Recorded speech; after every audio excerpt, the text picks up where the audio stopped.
10 rock stars, all of them brilliant, all of them capable of making music that hit you somewhere you didn't know you had, and all of them, at some pivotal moment, so completely consumed by their own indispensability that they nearly took down the very bands that made them legends.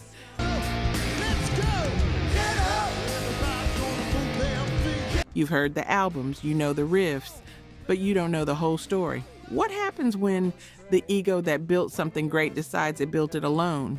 You're strange, when you're strange, when you're 10 infamously arrogant rock stars who nearly destroyed their own bands. Number 10, Scott Weiland, Stone Temple Pilots.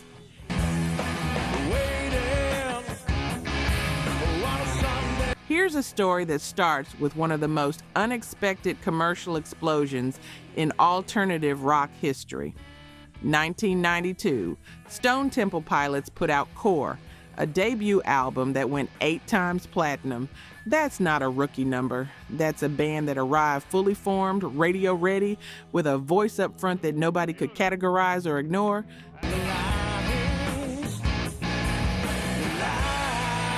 Scott Weiland could sound like Jim Morrison at 2 a.m. on a Tuesday, then sound like Eddie Vedder, then sound like nobody who had ever existed. Elastic, dark, completely original. If you were tuned into rock radio in late 1992 and heard Plush for the first time, you know the feeling. You just stopped whatever you were doing.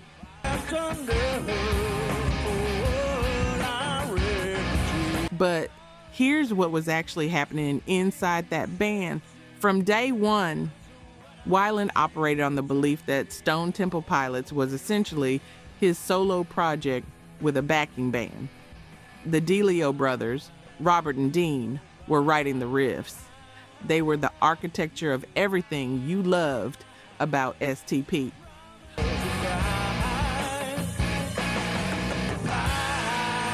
Robert DeLeo quietly building some of the most nuanced bass lines in alternative rock, while Weiland took every interview and made it about his vision, his artistry, his next project. Dean DeLeo building guitar parts that would have made career guitarists envious, and Weiland orbiting all of it like a comet.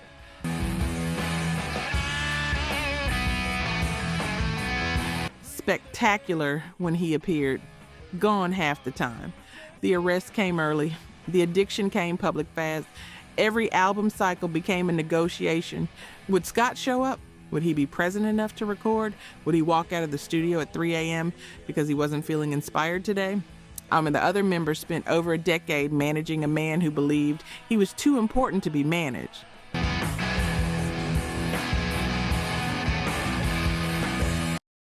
And here's the part that still gets me. In 2013, the DeLeo brothers and drummer Eric Kretz finally had enough. They fired Weiland, not in a private room, but in an open letter published online. They wrote that they had been struggling with a sober and reliable Scott Weiland for years.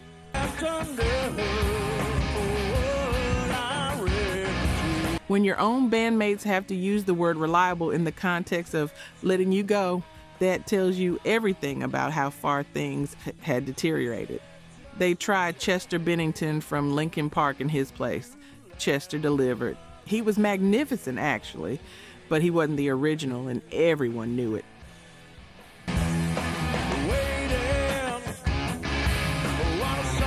Scott Weiland died December 3rd, 2015, on his tour bus in Bloomington, Minnesota, mid-tour. A man who had everything a frontman could want: the catalog, the voice, the profile, and spent his career treating the people who built that catalog with him as though they were optional. Beautiful. If you've ever watched someone with undeniable talent throw it away piece by piece, you know that particular feeling doesn't leave easily.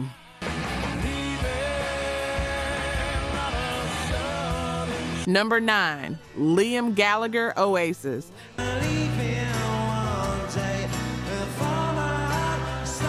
Let me tell you what Oasis was before it started falling apart.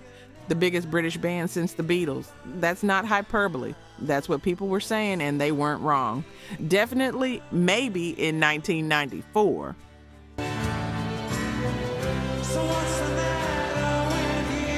What's the story morning glory in 1995? Those aren't albums, those are cultural events. You know, when a band stops being music and starts being something bigger? Like a feeling attached to a specific chapter of your life you can't get back. That's what Oasis became for a generation that needed exactly that sound at exactly that moment.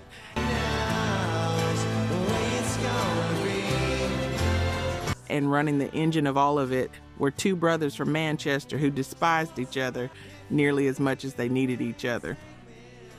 Noel wrote the songs, Liam sang them. Simple enough. Except nothing about Liam was ever simple.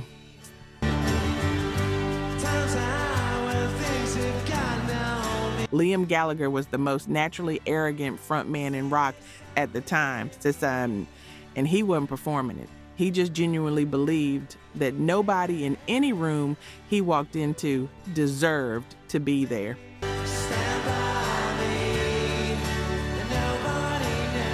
In 1994, the first night of the first U.S. tour at the Whiskey A Go-Go in Los Angeles, Liam threw a tambourine at Noel's head mid-set, then started insulting the American audience. Noel walked off the stage.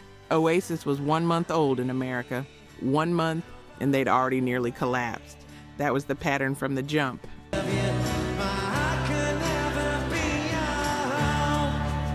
Liam would miss shows, claiming laryngitis. Noel would go out alone with an acoustic guitar and do the gig. Liam would bring a loud, drunk group of friends into the recording studio while Noel was mid-track.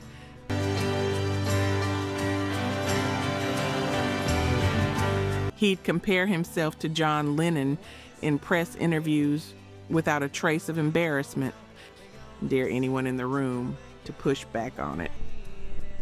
By 2009, the band had been to the edge of destruction and back about a dozen times. Different band members had come and gone.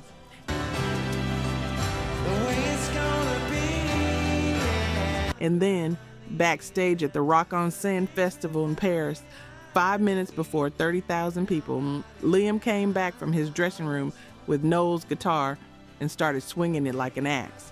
He smashed it.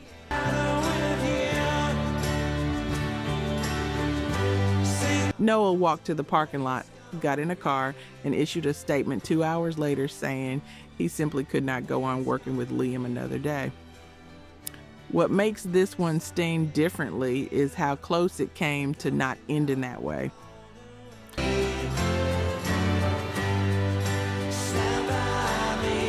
Noel later said if he'd just gotten through those last 2 scheduled shows, they might have taken a break, done solo projects, come back.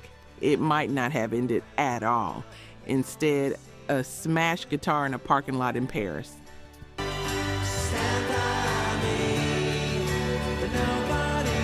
If you were a fan who grew up on Wonderwall and Champagne Supernova and played those albums in a specific bedroom at a specific age, you know exactly what that news felt like when it came through. You know the one. They did eventually reunite in 2025, but 15 years are 15 years. You don't get those back.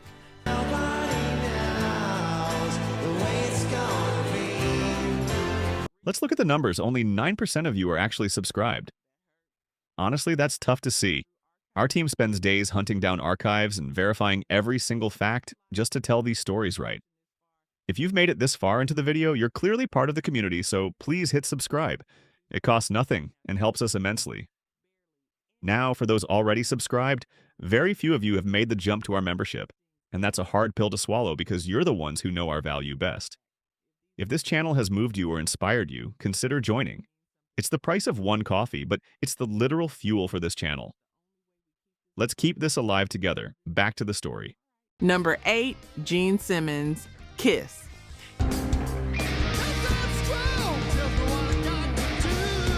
Here's what most conversations about Kiss skip past. In the beginning, they were an actual band 4 people: Gene Simmons, Paul Stanley, Ace Frehley, Peter Criss, who built something that didn't exist before they built it. The makeup, the personas, the fire breathing, the levitating drum kits, the sheer theatrical spectacle of it. They didn't just make rock music, they made Kiss.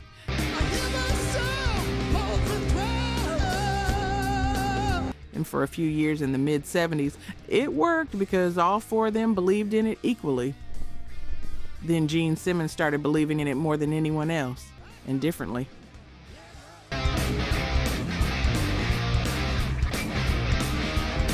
Simmons understood, before most rock musicians of his era, that a band was also a brand, that the real money wasn't in the records, it was in the logo, the lunchboxes, the pinball machines, the action figures, the Halloween costumes, the coffins. Literal Kiss branded coffins. And if part of you is laughing and part of you is genuinely impressed by the hustle, that's probably the right response.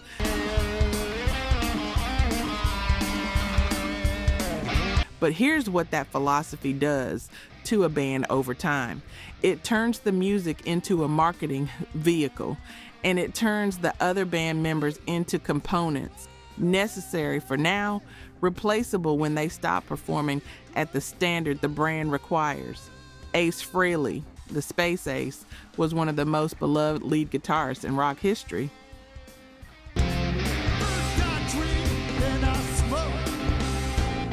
When Kiss released 4 simultaneous solo albums in 1978, Ace's was the one that went platinum. Not Gene's, Ace's. Peter Criss had Beth, one of the most emotionally resonant ballads the band ever put out.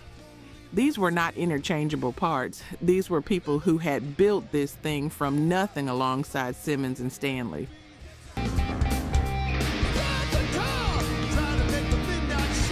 But as addiction issues mounted for both Ace and Peter, Simmons responded not with patience, but with efficiency. They were eventually replaced by musicians who wore the same makeup and played the same roles.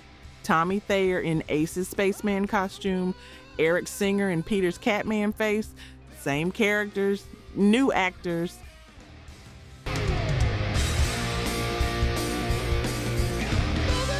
Simmons saw nothing wrong with this. In interviews, he was blunt. Ace and Peter had been fired, he said, multiple times for drugs and unprofessional behavior. And Ace's response was equally blunt. He never quit, he said. He quit twice, of his own free will, because Simmons and Stanley were control freaks who couldn't be trusted. Ace Frehley is gone now.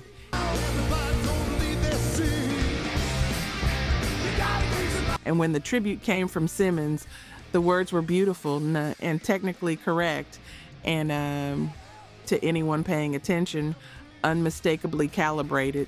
Some people never stop being a brand, even in loss. There's a specific kind of arrogance in that. And one of the loneliest ones on this list, stay with me. Number 6, Morrissey, The Smiths.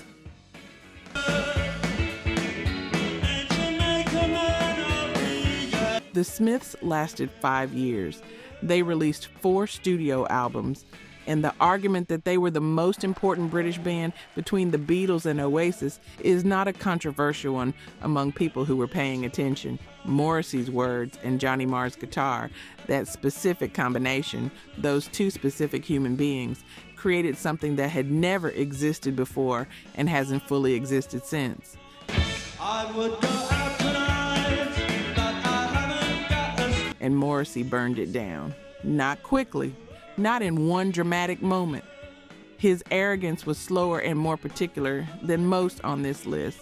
Less the kind that throws things across a room, more the kind that simply cannot acknowledge that anyone else's perspective on the band carries any real weight.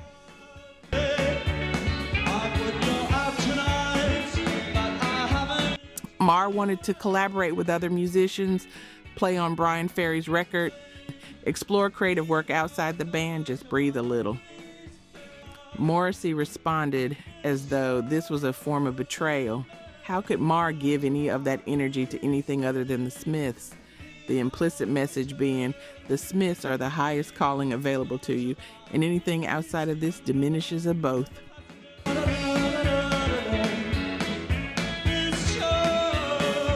Marr's musicality was being slowly suffocated by Morrissey's need for total creative insularity. Morrissey's insistence on covering certain 1960s pop songs, Cilla Black, Twinkle, over Marr's explicit objections. The management problem. Morrissey's personality made working with any professional manager so difficult that the band kept firing them and the responsibility kept falling back to Marr, who was 23 years old. Managing the business of a major rock group at 23, while simultaneously writing all the music.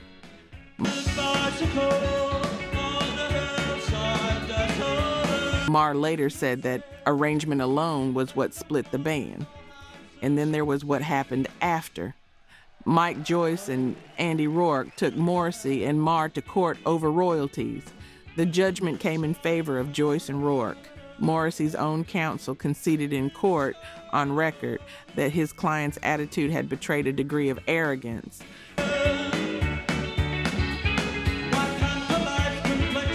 When your own lawyer has to put that word in front of a judge to explain your client's behavior, you've reached a particular milestone. The Smiths have never reunited. Nearly 40 years. I would go out tonight, but I haven't got the music still sounds like the first time you heard it, which is either the consolation or the cruelty, depending on the day. And whether Morrissey's absolute conviction in his own vision was worth the cost of losing all of this, well, I'll let you decide.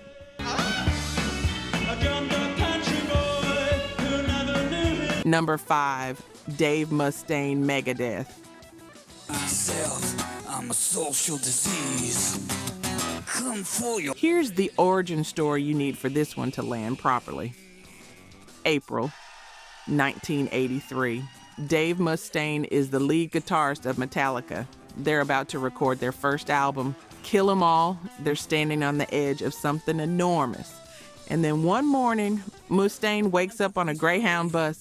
His gear is packed beside him. There's a note. He's been kicked out of the band, put on a bus back to Los Angeles while the rest of Metallica flew to New York. No in-person conversation. A bus, a note, and a one-way ticket home. The humiliation of that morning lived in Dave Mustaine for a very long time. His drinking had become unmanageable. His behavior on the road, aggressive, volatile, impossible to contain, had created too many incidents. James Hetfield and Lars Ulrich made the call while he wasn't in the room, and within months, Kirk Hammett was playing lead guitar on parts that Mustaine had originally written.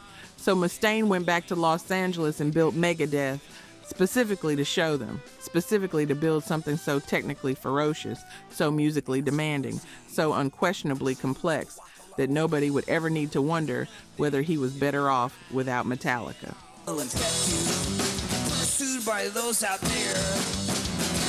Peace sells, but Who's Buying came out in 1986, Rust in Peace in 1990.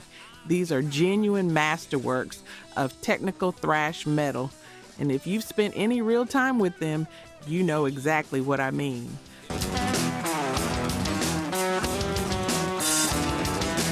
But here's where the story becomes a mirror.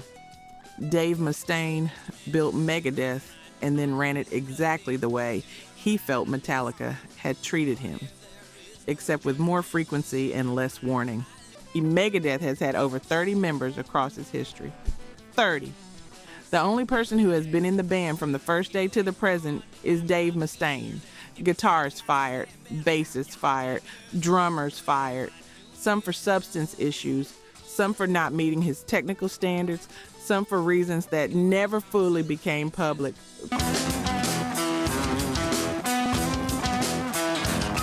Chris Poland, Jeff Young, Nick Menza, Al Pitrelli. The list extends in a way that starts to feel statistical.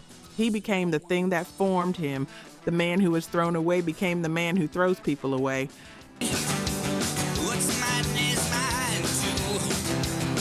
And if you know anything about how that particular cycle works in human beings, you know exactly how it happens. And there's something genuinely sad about watching it play out across a career. You're left behind.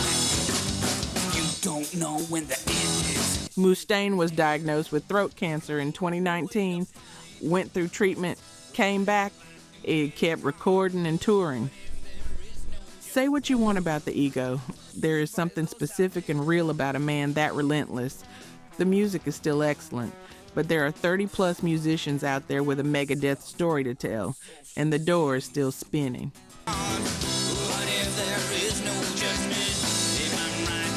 Number 4, Billy Corgan, Smashing Pumpkins.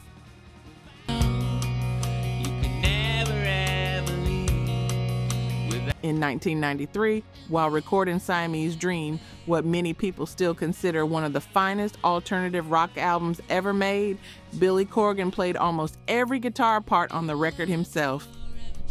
James Iha was the Smashing Pumpkins guitarist. He was in the band. He showed up to the studio. Corgan tracked his parts anyway. Later admitted it, stated it plainly. He hadn't trusted anyone else to execute his vision at the precision level he required.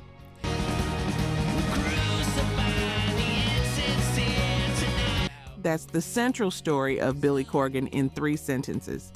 Immense talent, absolute conviction in that talent, and a fundamental inability to believe that anyone inside his band was up to the standard he held in his head. The Siamese Dream approach wasn't a one-time compromise under studio pressure. It was the template. By Melancholy and the Infinite Sadness in 1995, Corgan had described the project to the press as the wall for Generation X, which is either visionary self-awareness or breathtakingly unself-conscious arrogance, depending on your level of patience that day.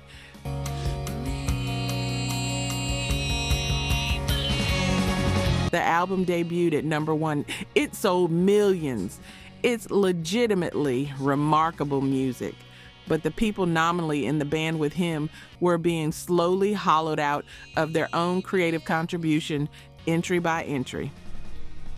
Jimmy Chamberlin, maybe the most gifted drummer in alternative rock of that era, got fired in 1996 after a touring keyboardist died of a heroin overdose in what were genuinely tragic circumstances.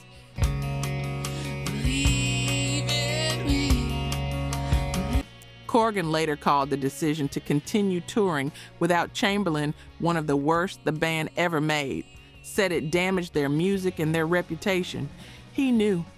He did it anyway.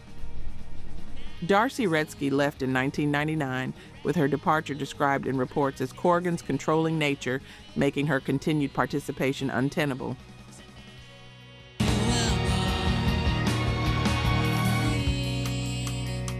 James Iha quietly drifted away. Chamberlain returned, then left again in 2009. Corgan gave a 2-sentence press release and continued using the Smashing Pumpkins name. That's his right, Chamberlain said. It is his right, and that's the thing that separates Corgan's story from most on this list. He didn't fire people in anger. He didn't leave at the peak over a dramatic collision. He simply never believed the band was actually a band. Not really. To Corgan, the Smashing Pumpkins was always a container for his vision.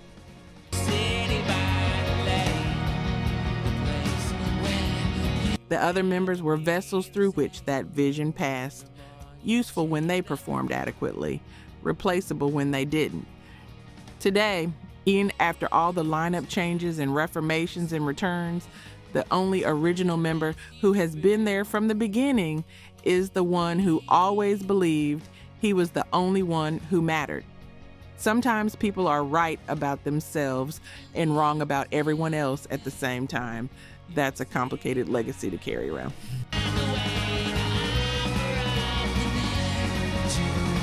Number 3, David Lee Roth. Van Halen.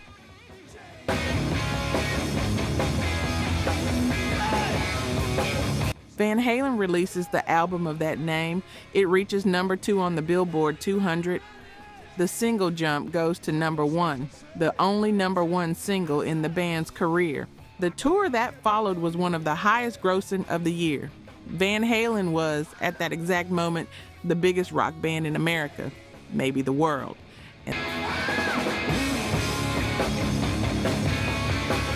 And then David Lee Roth left, not because the band was fracturing, not because Eddie Van Halen had become unworkable, though Eddie had his own complications, not because of any practical reason that would make sense on paper, but because Diamond Dave had concluded, somewhere in the middle of all that success, that he had outgrown the vehicle he was sitting in. Roth's arrogance was spectacular.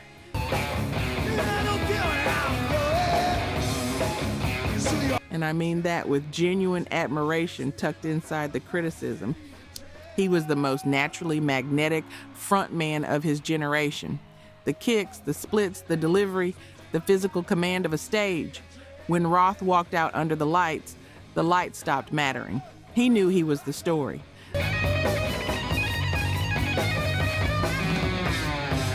The problem with knowing you're the story is that eventually you start asking why you need the rest of the cast.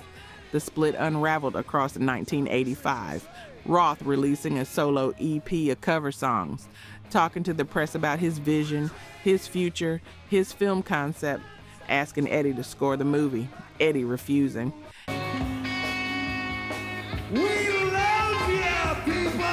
And somewhere in that refusal, whatever was left of the center snapped. By summer of 1985, Van Halen were auditioning new singers. Eddie found Sammy Hagar. They made a comeback record that went to #1. Roth went solo and made records that were good, genuinely good, but never quite what they might have been with the engine he walked away from.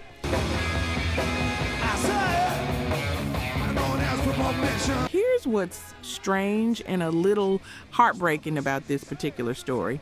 They eventually got back together.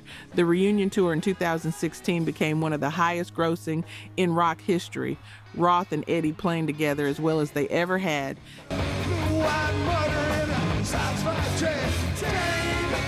And then Eddie got sick, cancer. He died October 6th, 2020. The reunion that took 20 years to negotiate ended before anyone was ready for it to be over.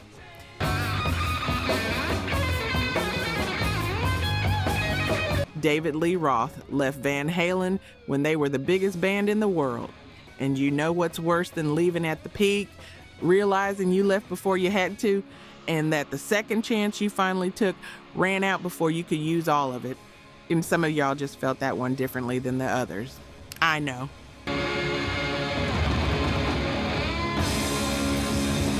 Number 2, Roger Waters, Pink Floyd.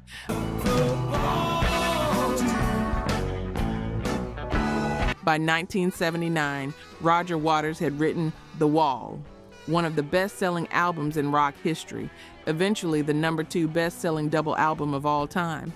And inside the making of that record is one of the most precise, documented examples of what happens when genius becomes ownership. The Wall was brilliant. It was also, by virtually every account from the people in that studio, a project of control executed with what producer Bob Ezrin described as, and these are his exact words, almost Teutonic cruelty. Ezrin was there. He watched Waters systematically dismantle Rick Wright in those sessions. Wright had been a founding member of Pink Floyd. His keyboard playing on Dark Side of the Moon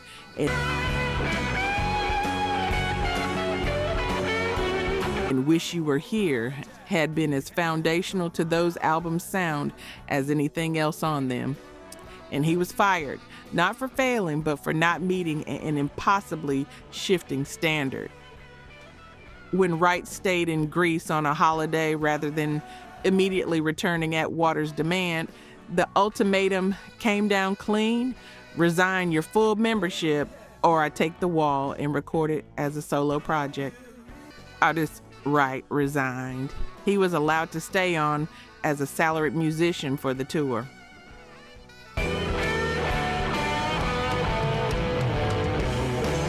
Nick Mason noted later, with perfectly dry irony, that under those terms, Wright was actually the only member of Pink Floyd who made money from the Wall shows, because the other three were sharing losses on the production costs. And here's what Roger Waters was writing about during all of this. A man building a wall between himself and the world. Isolation, the cost of fame, the inability to connect. He was writing the metaphor and living it simultaneously.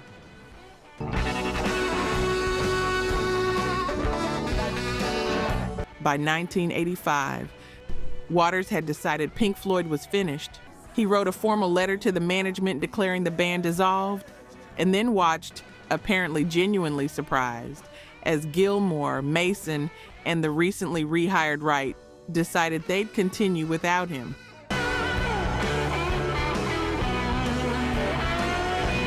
What followed was a legal battle over the name. Waters sued to prevent them from using it, argued that since he was the primary creative force, the identity of Pink Floyd was inseparable from him specifically. He lost.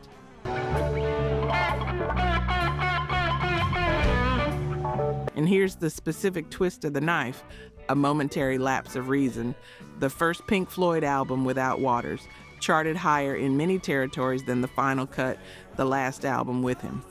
The one that had been practically a Roger Waters solo record, subtitled A Requiem for the Post-War Dream by Roger Waters, performed by Pink Floyd.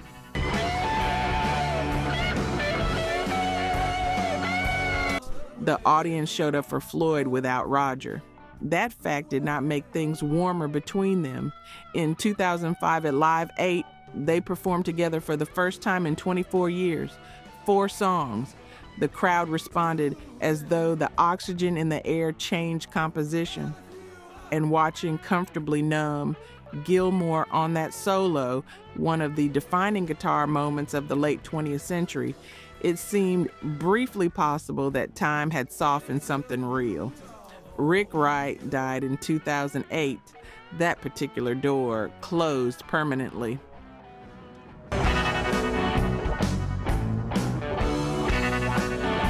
In the welter of arguments about who or what was Pink Floyd, Gilmour said after Wright's death, Rick's enormous input was frequently forgotten.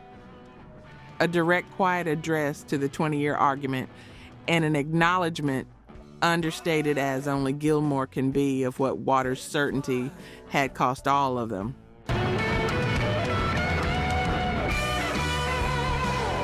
Number 1, Axl Rose, Guns N' Roses.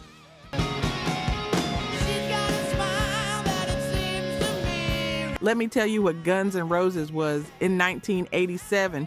5 people who had no business being in the same room together making music that sounded like they'd invented something. Appetite for Destruction, the raw noise of it, that guitar tone, that rhythm section, the chaos held just barely in control. Slash and Duff McKagan and Izzy Stradlin and Steven Adler and Axl Rose. That specific lineup existed together for approximately 4 years.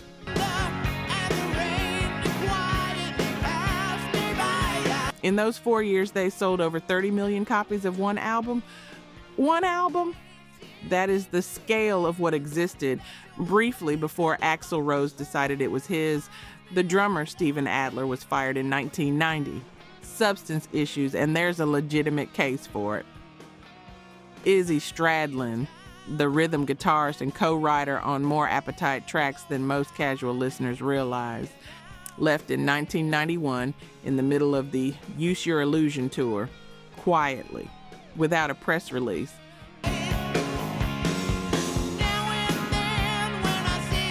He later said the chaos surrounding Axl had simply become unlivable. He never fully came back. Then came the contracts. According to Slash, at a 1993 concert in Barcelona, Axl delivered an ultimatum before going on stage.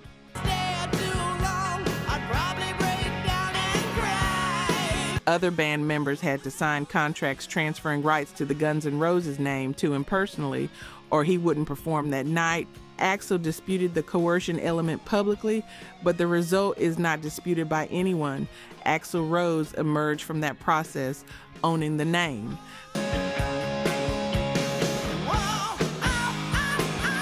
By 1995, he created a legal entity with himself as sole controller of the Guns N' Roses brand. The other band members had, in effect, signed away their stake in what they'd built. Slash left in October 1996, not entirely over the creative differences, though there were years of those, but because the contract Axl had presented would have legally reduced Slash and Duff McKagan to hired employees of Axl's personal company.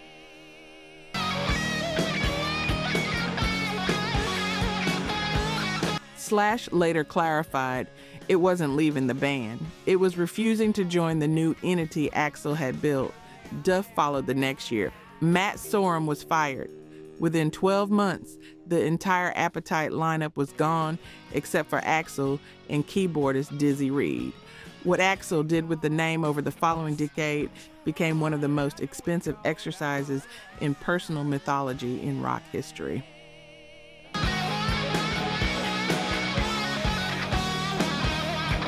Chinese Democracy, the album he began in 1994 and released in 2008, cost an estimated $13 million to produce and 14 years to finish. And here's the thing I'll say that might get me some pushback in the comments. It's not a bad album. There are moments on it that remind you exactly why Axl Rose was such a compelling and irreplaceable voice. But it was not worth 14 years. It was not worth $13 million. And it was absolutely not worth losing that specific lineup for.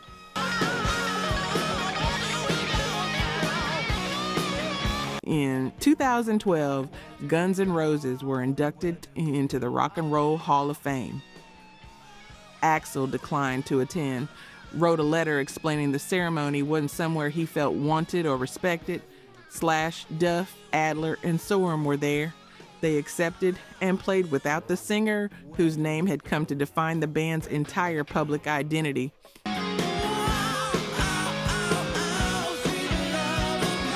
The reunion happened in 2016, not in this Lifetime tour, Slash and Duff back with Axl. The tour became one of the highest grossing in rock history. The original chemistry, even 2 decades, delayed and missing key pieces, was still there. A generation of fans who'd grown up on Appetite got to feel something they'd long stopped expecting. But 23 years had passed. Izzy Stradlin did not join as a full member. Steven Adler was limited to guest appearances.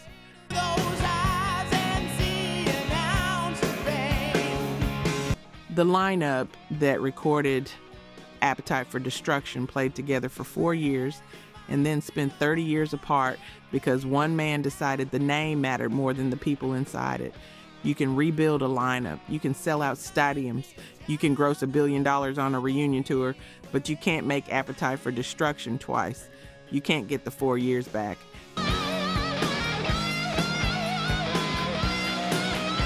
And if you've ever held on to something so tightly that you squeeze the life out of it, you already know what this whole list has been about. Not just arrogance, control, and the specific, particular loneliness of finally having everything you reached for in a room you emptied to get it.